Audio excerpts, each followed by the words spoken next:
আমাদের কাছে সন্ধ্যার সময় আমাদের কাছে একটা খবর আসে যে একজন ছেলে একটা লাগেজ ব্যাগ নিয়ে গাঁজা নিয়ে যাচ্ছে। এই খবরের ভিত্তিতে এসআই সৌরভ সাহা সঙ্গে আরও অন্যান্য অফিসার সহ স্টাফ তাকে রেল স্টেশনের যে মেইন গেটের জয়রাম হোটেলের সামনে তাকে আইডেন্টিফাই করে এবং তার ব্যাগ থেকে তল্লাশি চালিয়ে টোটাল 3 কেজি, অনুমান 3 কেজি 300 গ্রামের মতো গাঁজা আমরা উদ্ধার করতে সক্ষম হয়েছি।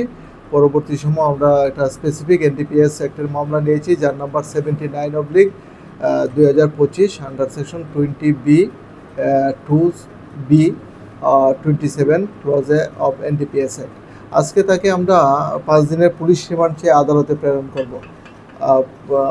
তার নাম হলো মানিক মিয়া, তার বাড়ি সোনামুড়া মতিনগর এলাকাতে। সে পাচারের জন্য এই গাঁজাগুলি নিয়ে যাচ্ছিল। কোথায় নিয়ে যাচ্ছিল এবং সঙ্গে কেউ আছে বা কিছু? আমাদের এখন ইনভেস্টিগেশন চলছে, বাকিটা ইনভেস্টিগেশন স্বার্থে এখন টোটাল ডিসক্লোজ করতে পারবো না। সেগুলি চেন্নাই নিয়ে যাওয়ার উদ্দেশ্যে